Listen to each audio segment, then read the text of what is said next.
سلام دوستان، امیدوارم حال همتون خوب باشه.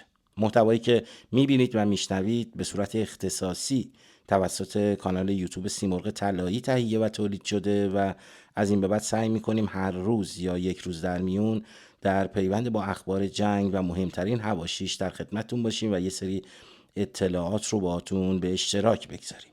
اما اولین خبری که میخوام در موردش صحبت کنم در مورد مهمترین اتفاق شب گذشته است، یعنی حمله پهپادی توسط پهپادهای اسرائیلی و ریزپرنده‌هاش به ایستگاه بازرسی نیروهای بسیج و سپاه در خیابان‌های تهران و دیگر شهرهای بزرگ ایران. پیش از این البته هم خود بنیامین نتانیاهو، هم وزیر خارجش و هم دیگر افراد مسئول در کابینه اسرائیل در مورد این موضوع صحبت کرده بودند. شخص شاهزاده رضا پهلوی تلویحاً چنین موضوعی رو فکر میکنم یک هفته پیش بهش اشاره کرده بود و خب شب گذشته برای نخستین بار این اتفاق افتاد از زمانی که به هر حال جنگ شدت گرفته و به وجود اومده. به اصطلاح ما شاهد هستیم که نیروهای طرفدار جمهوری اسلامی تقریبا هر شب در خیابان‌ها هستن، میتینگ خیابانی برگزار میکنن، حل من مبارز میطلبن. جدای حالا خیابان در رسانه‌های خودشون هم همینطور و توی این 2-3 روز اخیر که به صراحت چون احساس کرده بودن که به قدم‌های پایانی و نهایی این جنگ که قدم اصلی هم هست به زعم خیلی ها، یعنی حضور خیابانی مردم معترض دارن نزدیک میشن، به همین دلیل ما شاهد بودیم که افرادی مثل فرمانده فراجا یعنی رادان و البته مجری های تلویزیون به صراحت مردم معترض و مردم ایران که خب احساس کردن که اونها قراره به خیابان‌ها بیان رو مورد تهدید قرار دادن. دیگه تعارف رو کنار گذاشتن، از الفاظ و جملاتی استفاده کردن که شاید در حالت عادی الوات کنار خیابون از اونها استفاده میکنن. جملاتی از این قبیل که ننتون رو به عزاتون میشونیم و این توبه میری دیگه از اون توبه میری ها نیست، حتما باید کاری بکنیم که ماستاتون رو کیسه بکنید و به هر حال ادبیاتی از این دست. بعد جمله دوم خطاب به لیبرالا، غربگراها، عاشقای صهیونیسم و استکبار، دوستدارای طفالی نجستر از نجس پهلوی ملعون، خاک بر سر اونی که تو کشور خودش بخواد خیانت بکنه به کیان ملت. بدبخت بیچاره، تو هر جایگاهی که هستی، از یک آدم عادی مثل من که خیال خام به سرته تا اونی که ممکنه روابطی داره، دست بده به سونایی داره، کاری از دستش برمیاد بکنه. من انقلابیم، من حرفم را صریح میزنم، قربون وجود نازنین آقا خامنه‌ای رضوان الله علیه. این حرف اوست.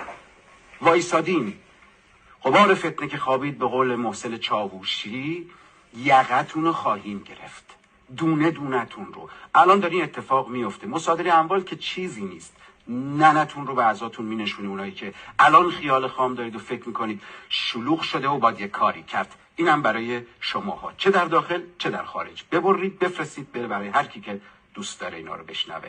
در هر حال همونطور که عرض کردم شب گذشته اولین حمله پهپادی به ایستگاه بازرسی و محل تجمع نیروهای بسیج و سپاه پاسداران، نیروهای مسلح بسیج و سپاه پاسداران در خیابان‌های تهران به خصوص اتفاق افتاد. امروز یعنی پنجشنبه برای نخستین بار بنیامین نتانیاهو یک بریفینگ و سخنرانی مطبوعاتی داشت. در قسمتی از این سخنرانیش که به نکات خیلی مهمی هم در پیوند با جنگ اشاره کرد، به همین بحث ایستگاه بازرسی اشاره کرد و گفتش که ما ضربه های سختی به سپاه پاسداران و نیروهای بسیج وارد میکنیم، هم در خیابان ها و هم در ایستگاه بازرسی، و این هدف همچنان ادامه دارد. من به مردم ایران میگویم لحظه ای که بتوانید مسیر تازه‌ای از آزادی را آغاز کنید، این لحظه هر روز نزدیکتر می شود. ما در کنار شما هستیم، به شما کمک میکنیم، اما در نهایت همه چیز به خود شما بستگی دارد. این در دستان شماست. ما زیرساخت‌های هسته‌ای، سامانه موشکی و پرتابگرها، مراکز فرماندهی سرکوب، پایگاه‌های قدرت رژیم و بسیاری اهداف دیگر را هم هدف قرار می‌دهیم. همزمان ما در حال پیشبرد گام دیگری هستیم: ایجاد شرایط برای مردم ایران تا بتوانند رژیم استبدادی ظالمی را که نزدیک به نیم قرن بر آنها سلطه دارد سرنگون کنند. ما ضربات مهلکی به سپاه پاسداران انقلاب اسلامی و بسیج وارد می‌کنیم، چه در خیابان‌ها و چه در ایست‌های بازرسی، و دست ما هنوز باز است. به مردم ایران میگویم لحظه‌ای که بتوانید مسیر تازه‌ای از آزادی را آغاز کنید، این لحظه هر روز نزدیکتر می شود. ما در کنار شما هستیم، به شما کمک می کنیم، اما در نهایت همه چیز به خود شما بستگی دارد. این در دستان شماست. همین حالا می توان با اطمینان گفت این دیگر همان ایران نیست، این دیگر همان خاورمیانه نیست و این دیگر همان اسرائیل نیست. ما منتظر نمی مانیم. علی حسین قاضی‌زاده هم در پیوند با همین موضوع اینطور نوشته که مردم را تهدید کردند که اگر به خیابان بیایید کشته میشوید. گفتیم که لحظه به خیابان آمدن مردم را نخواهید دید. باور نکردید. گفتیم که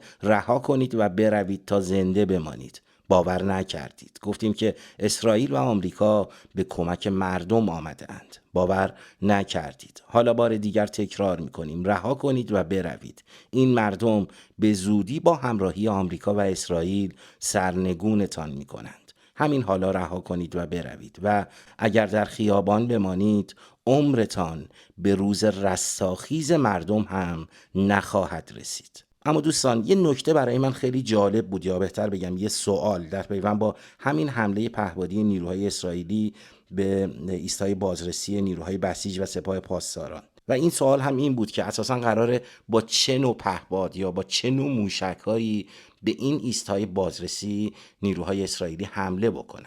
دلیلش هم این بود که اگه قراره از موشک‌های متعارف استفاده بکنن، احتمال آسیب دیدن مردم و غیر نظامیان خیلی بالا میره. قاعدتاً باید از موشک‌هایی که حجم آتش کنترل شونده‌ای دارن و فقط محدود به همون منطقه ایست بازرسی باشه استفاده بکنن. از همین جهت من یکی دو تا گزارش رو توی این مدت رفتم بررسی کردم. یکی از بهترین گزارش‌ها رو آقای ریسباف از تلویزیون ایران اینترنشنال تهیه و تولید کرده بود که میخوام قسمت‌های مهم این گزارش رو باهاتون به اشتراک بگذارم. این گزارش میگه که اسرائیل در حال استفاده از یک روش جدید برای پرتاب گروهی پهپاد از آسمان ایران با هدف قرار دادن یگانهای سرکوب سپاه پاسداران است. در این روش تازه از یک سکوی پرنده به عنوان پرتابگر مادر برای پرواز پهپادهایی استفاده می شود که از هوش مصنوعی و بانک اطلاعاتی بزرگی از اهداف برخوردارند. اسرائیل برای استفاده از این سیستم جنگ افزاری جدید به طور گسترده و مؤثر از هوش مصنوعی و هدایت رایانه‌ای بهره می‌برد. این سامانه امکان تجسس، شناسایی و حمله دقیق نقطه‌ای را فراهم می‌کند و دقت آن حتی تا شناسایی بر اساس تشخیص چهره یک فرد هم میرسد. اسرائیل برای فراهم آوردن زمینه استفاده فراگیرتر از این روش نوین در همکاری با ایالات متحده در روزهای ابتدایی عملیات پدافند جمهوری اسلامی را نابود کرد و توانست برتری هوایی خود را بر آسمان ایران تثبیت و در نهایت راه را برای بکارگیری این روش جدید هموار کند. الان بیشتر متوجه میشیم با خوندن این گزارش که چرا اینقدر اصرار داشتش هم ارتش اسرائیل و البته ارتش ایالات متحده که پدافند جمهوری اسلامی رو از کار بندازن. ادامه داده گزارش که در حال حاضر عمده عملیات تجسس و شناسایی در ایران با پهپادهای اسرائیلی هرمس و هرون و نیز پهپادهای MQ-9 ریپر آمریکا انجام میشه. همون پهپادی که قاسم سلیمانی رو با موشک‌های هلفایر از بین برد. گفته که 4 شاخصه اصلی عملیات تهاجمی پهپادی اسرائیل در چارچوب مفهوم کشتی یا پرتابگر مادر عبارتند از 1. توانایی تخلیه یا پرتاب انبوه پهپادهای تهاجمی به همراه ریزپرنده‌ها یا ریزپهپادها.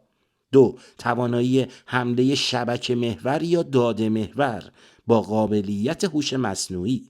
3.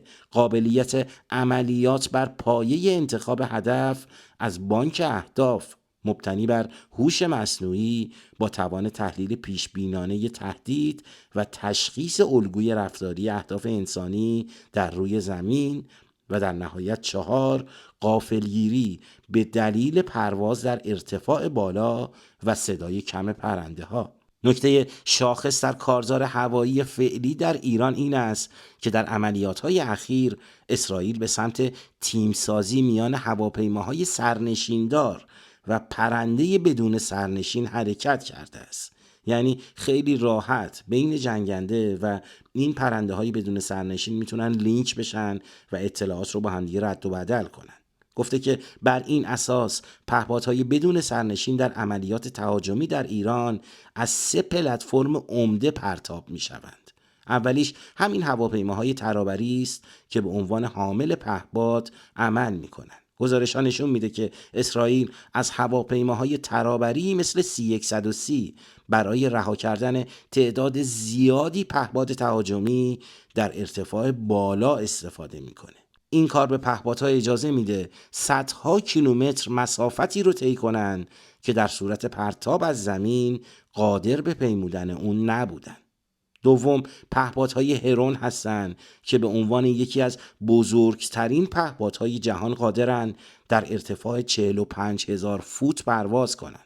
این پرنده به عنوان کشتی مادر یا حامل هوایی برای تخلیه میکروپهپادها یا ریزپهپادها علیه مواضع قوای سرکوب و دیگر اهداف نظامی مورد استفاده قرار میگیره.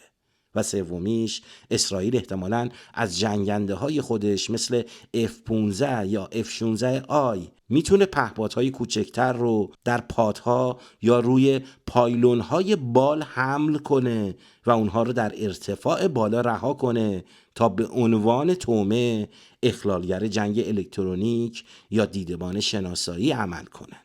اونچه که اما مسلمه به نظر میرسه که اسرائیل در جنگ با جمهوری اسلامی و در حمایت از مردم معترض ایران در حال بکارگیری پیشرفته ترین فناوری های پهپادیه. اسرائیل در حال ضربه زدن به نقطه ضعف جمهوری اسلامی، یعنی عقب ماندگی تکنولوژیکی اونه. جمهوری اسلامی سالها به توان پهپادی خودش میباله و هنوز هم به کشورهای همسایه خودش میبینیم حملات پهپادی انجام میده. اما این ابابیل‌های اسرائیلی هستن که با پرسه زدن در آسمان ایران نیروهای سرکوبگر رو میبینیم دارن شناسایی میکنن و اونها رو به شکلی کاملا غافلگیرانه هدف قرار میدن. اونایی که اون وسط نشسته بودن چند نفر از آمریکا بودن، 1-2 نفر از انگلیس بودن، یه خانومی هم بود نماینده دبیرخانه ملل متحد. داشتن راجع به چی صحبت می‌کردن؟ داشتن راجع به سلاح‌های هوشمند صحبت می‌کردن. خودم آقای دکتر اشاره به اون کرد. سلاح‌های هوشمند چیه؟ گفتن ما یه پهپادهای کوچیکی داریم که اینا کشنده است و اینا با هوش مصنوعی هدایت میشه. این پهپادا رو ما، یعنی شرکت‌ها نه دولت‌ها، میتونن سوار هواپیمای باری بکنن، بیان بالای یک کشوری اینا رو خالی بکنن.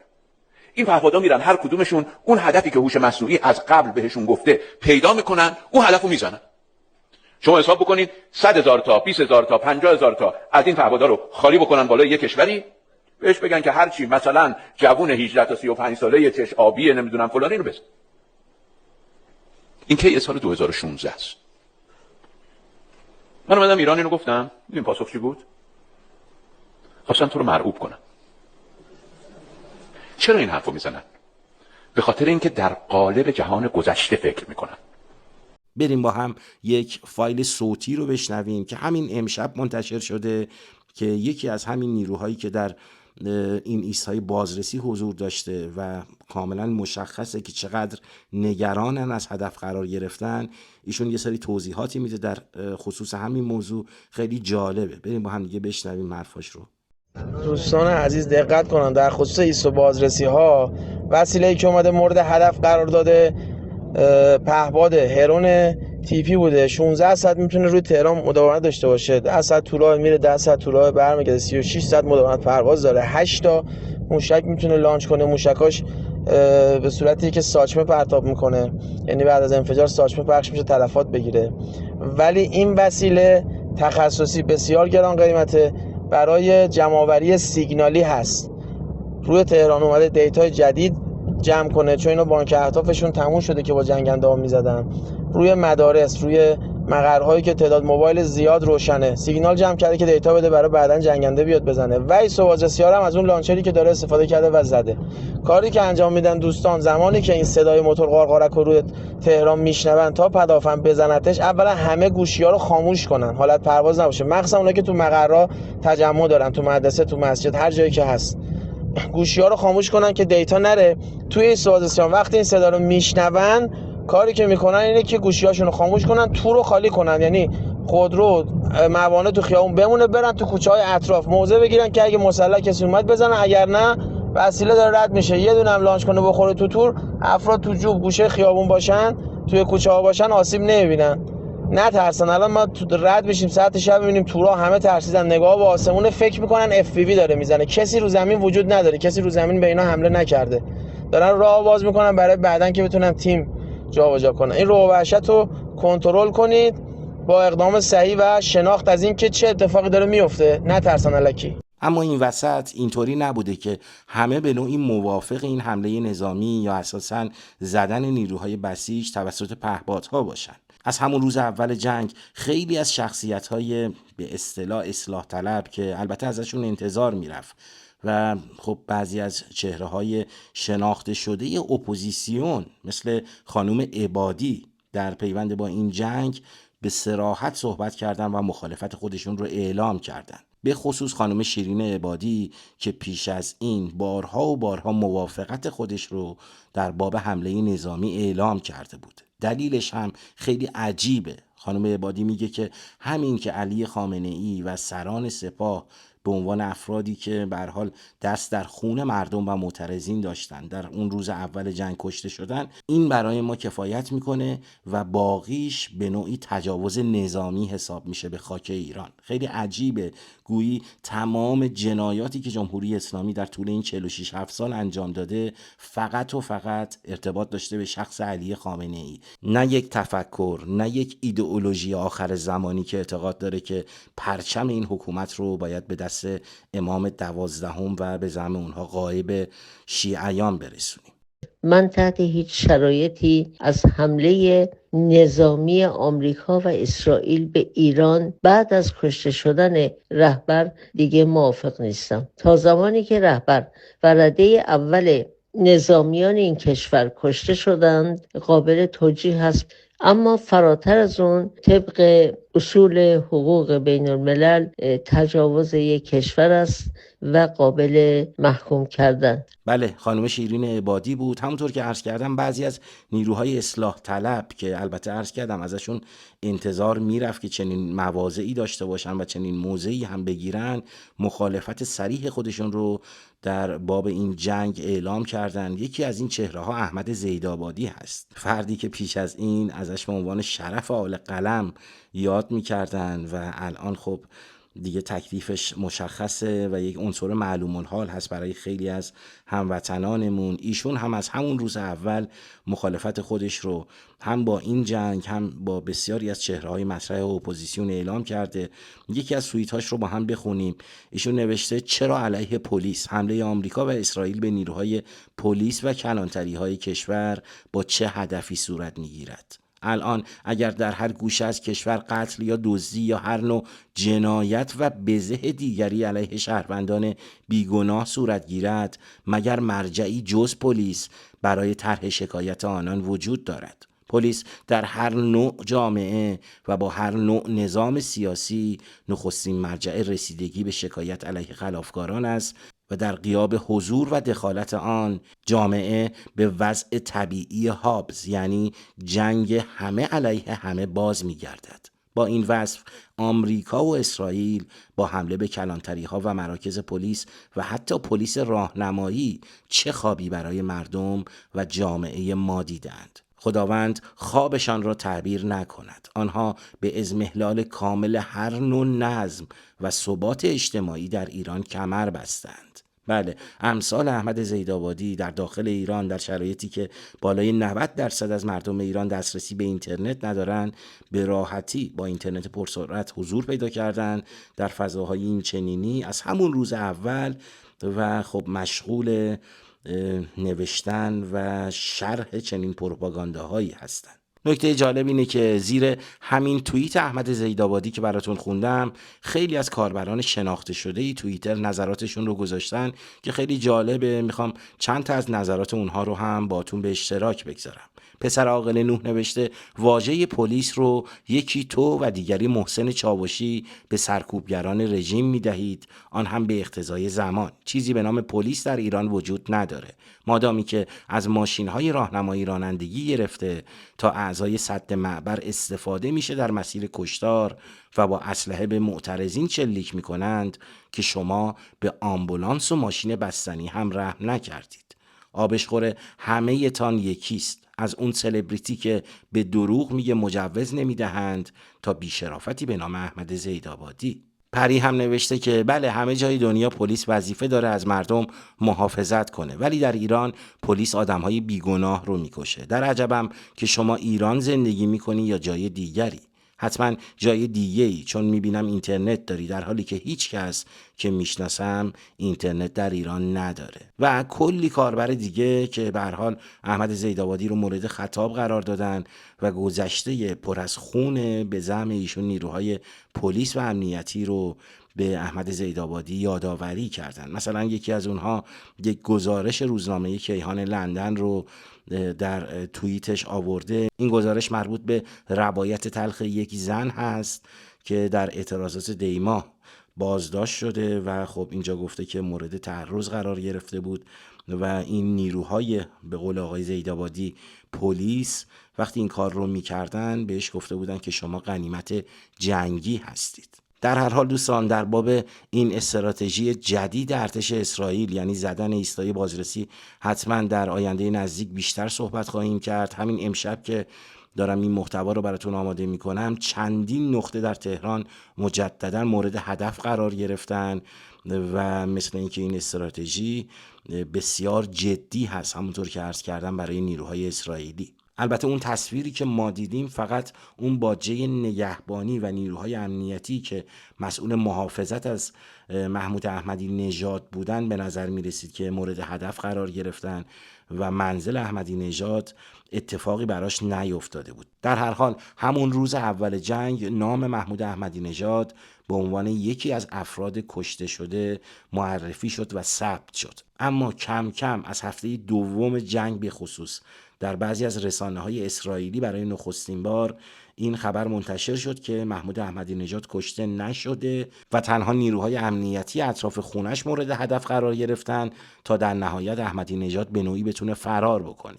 یک گزارش بلند بالا رو روزنامه اشپیگل در پیوند با همین موضوع منتشر کرد روز گذشته که میخوام قسمت‌هایی از اون رو باهاتون به اشتراک بگذارم. خیلی جالبه. اشپیگل در قدم اول به خبر کشته شدن محمود احمدی نژاد در حمله هوایی در نخستین روز جنگ اشاره کرده و همینطور تکذیب اون از سوی دفتر شخص رئیس جمهور پیشین یعنی احمدی نژاد و گفته که ممکنه این حمله نوعی عملیات برای رهایی محمود احمدی نژاد از دست نیروهای امنیتی بوده باشه.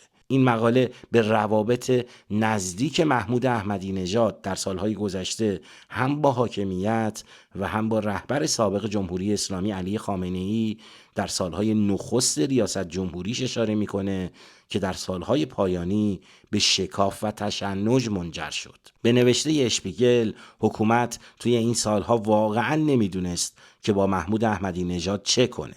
چیزی که روشن بود این بود که احمدی نژاد اطلاعات بسیار زیادی از ارکان مختلف حکومت در اختیار داره. یکی از وزیران پیشین دفاع در سال 2018 احمدی نژاد رو به در مسجد تشبیه کرد که نمیتونن نه اون رو بسوزونن و نه دور بندازن، زیرا در این صورت ممکنه که خود مسجد آتیش بگیره. اشپیگل سپس به افزایش تعداد محافظان احمدی نژاد در 2 ماه آخر اشاره میکنه که به گفته این نشریه تلاشی برای زیر نظر گرفتن ایشون از سوی حکومت بوده. بر اساس این گزارش حمله نظامی آمریکا و اسرائیل در درجه اول محافظان محمود احمدی نژاد رو هدف قرار داده بود. اشپیگل می نویسه در هرج و مرجی که بعد از این حمله ایجاد شد، گفته میشه احمدی نژاد به همراه خانواده‌اش موفق میشه مخفیانه فرار کنه. احمدی نژاد از اون زمان تا کنون تنها یک بار به صورت کوتاه اظهار نظر کرده و اون هم در پیوند با مرگ علی خامنه‌ای بوده که تسلیت گفته. البته این خبر تسلیت مرگ علی خامنه‌ای رو به نوعی دفترش و سایت‌های وابسته به احمدی نژاد منتشر کردن و لزوما به این معنی هم نیستش که حتما خود محمود احمدی نژاد چنین تسلیتی رو گفته. من دیدم در پیوند با همین موضوع بعضی از کارشناسان اعتقاد داشتن که به نوعی ایالات متحده محمود احمدی نژاد رو در آب نمک خوابونده، چون میدونه در بین قشر روستایی و قشر کمبرخوردار به نوعی هنوز محبوبیت داره محمود احمدی نژاد و برای اون لحظه نهایی و روز موعود شاید یکی از نیروهایی که ایالات متحده بتونه روش حساب بکنه محمود احمدی نژاده. البته میگم این فقط یک تحلیل و واقعا کسی که از مناسبات مردم و تفکرات مردم در داخل ایران اطلاع داشته باشه میدونه که محمود احمدی نژاد همونقدر که سایر افراد مثل علی لاریجانی مورد نفرت مردم ایران هستن، احمدی نژاد نگیم اگر بیشتر به همون میزان مورد نفرت بسیاری از مردم ایران هست. اما دوستان یکی دیگه از حواشی که میخوام توی این محتوا با هم دیگه یه نگاهی بهش بکنیم و بررسی بکنیم، خیلی مضحک هم هست. البته میدونم بارها و بارها فیلمش رو دیدید، اعتقاد دارن که نه چنین چیزی نیست. من دیدم که سایت فکت نامه این موضوع رو بررسی کرده که آیا واقعا این امام مقوایی یا ولی فقیه مقوایی واقعیه توی این فیلم یا خیر. عنوان این گزارش فکتنامه رو ملاحظه می‌کنید. نوشته ویدیوی ساخته هوش مصنوعی با ادعای رونمایی از ماکت مقوایی مجتبی خامنه‌ای. فکتنامه نوشته که این روزها و همزمان با اعلام رسمی مجلس خبرگان مبنی بر رهبری مجتبی خامنه‌ای ویدیوهای زیادی با هوش مصنوعی درباره او منتشر می شود. یکی از ویدیوهایی که بارها در شبکه‌های اجتماعی بازنشر شده تصاویری را نشان می‌دهد که در آن به نظر می‌رسد فردی یک ماکت مقوایی از مجتبی خامنه‌ای را جلوی جمعیت رونمایی می‌کند. اول بریم با هم دوستان این ویدیو رو، میدونم البته خیلیاتون دیدید ولی بریم با هم یه بار دیگه ببینیم، خالی از لطف نیست. مجلس خبرگان رهبری و عنوان سومین رهبر نظام مقدس جمهوری. بله دوستان، مجتبی خامنه‌ای مقوایی بود و اینطور ادامه داده فکتنامه که این ویدیو واقعی نیست و با ابزار هوش مصنوعی ساخته شده است و در ادامه نشانه هایی رو ذکر کرده که نشون میده این ویدیو ساخته هوش مصنوعی است و غیر واقعیه. اول از همه اسکرین شاتی رو از این ویدیو منتشر کرده که ملاحظه میکنید در حین صحبت‌های بنده و 3 نقطه رو با دایره سبز رنگ مشخص کرده و گفته که پشت سر ماکت حروف در هم ریخته عربی دیده می شود که نشانه ای از ساختگی بودن ویدیو با نرم افزارهای هوش مصنوعی است. ضمن اینکه مشخص نیست این ماکت مقوایی چگونه روی زمین قرار گرفته است. خودتون دارید ملاحظه میکنید که در اون قسمت پایین که دایره سبز رنگ کشیده شده اصلا مشخص نیست که این ماکت الان روی زمین قرار داره یا خیر و گفته که ویدیوی اصلی که این ویدیوی جعلی از روی آن ساخته شده مربوط به 18 اسفند در قم و لحظه معرفی مجتبی خامنه‌ای به عنوان رهبر جمهوری اسلامی است. در ویدیوی اصلی در زمان معرفی مجتبی خامنه‌ای یک قاب عکس از او به روی سن می آید. بریم با هم این ویدیو رو هم ببینیم.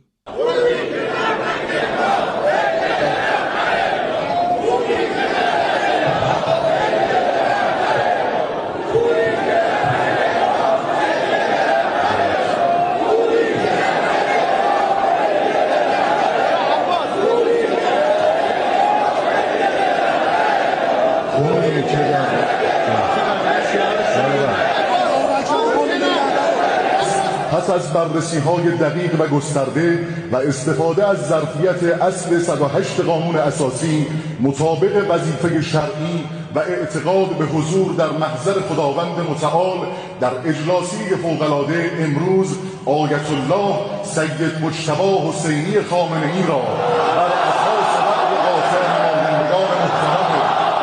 ستودگان رهبری و آنها سومین رهبر نظام مقدس جمهوری اسلامی ایران تعریف و معرفی می‌نماید. ادامه داده فکتنامه که از زمان حمله هوایی اسرائیل به بیت رهبری و کشته شدن رهبر پیشین جمهوری اسلامی تا زمان انتشار این فکت چک تصویری از مجتبی خامنه‌ای منتشر نشده. این در حالیه که همزمان تصاویر زیادی با استفاده از ابزارهای هوش مصنوعی در حسابهای کاربری نزدیک به جمهوری اسلامی از مجتبی خامنه‌ای منتشر شده.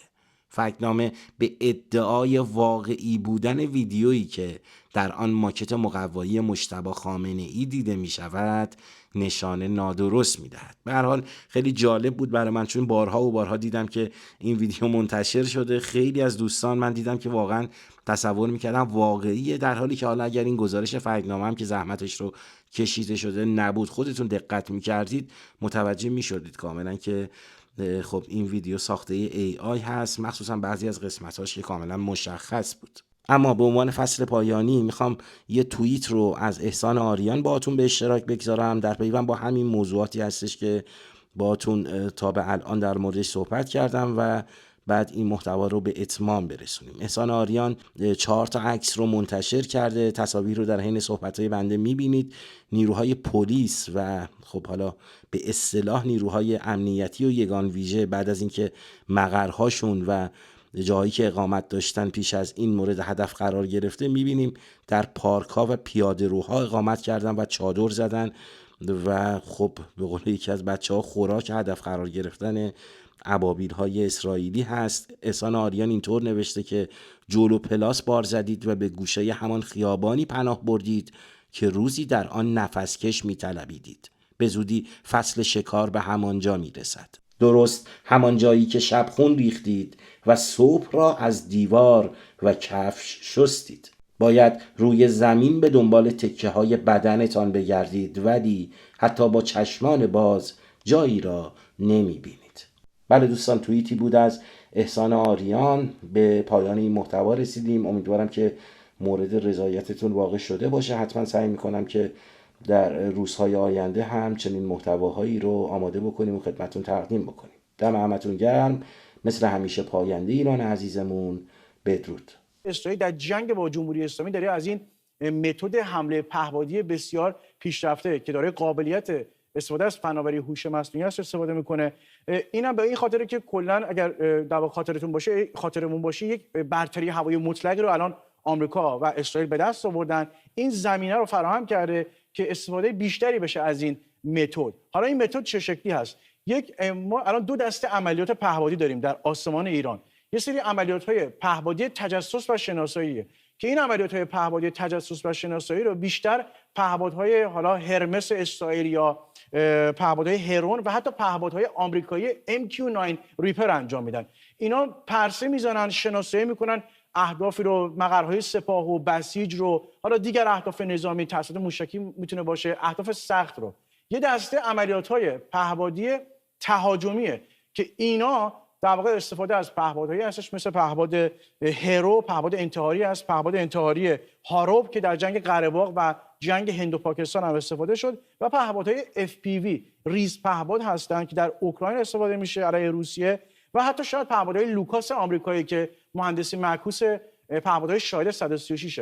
حالا اتفاقی که اینجا میفته اینه که بر اساس گزارش‌ها اسرائیلیا با استفاده از 3 تا پلتفرم اصلی یعنی جنگنده‌های F-15 رم و F-16 سوفا میتونن این پهپادها رو تو عملیات پهپادی تهاجمی ریز پهپادها رو مثلا اینا رو در واقع از زیر بال رها بکنن و برن اون مقرهای سپاه و بسیج رو مثلا تو ایست بازرسی هستش یا مقرهای سرکوب هستش اونا رو هدف قرار بدن. این یه پلتفرمه.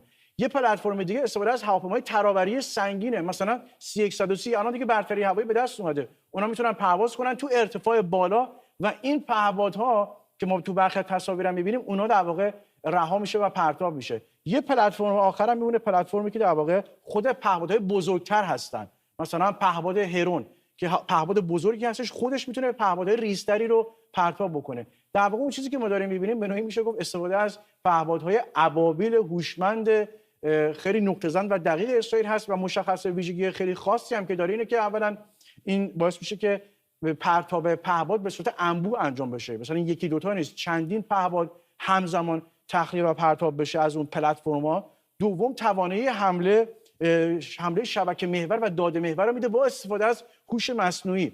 و یک ویژگی دیگه که مرتبط هستش به فناوری هوش مصنوعی تو این متد اینه که اینا میتونن تشخیص چهره انجام بدن، حتی در داخل نقطه زن و بسیار دقیق هستن. و ویژگی آخر این هستش که ارتفاع بالا پرواز میکنن، میتونن غافلگیر کنن دشمن رو، یعنی بسیج بند نیروهای سپاه رو. چنین توانمندی رو به نظر میاد که داره اسرائیل به کار میبره برای زدن قوای سرکوب جمهوری اسلامی در داخل ایران، در عمق خاک خود در واقع ایران علیه جمهوری اسلامی.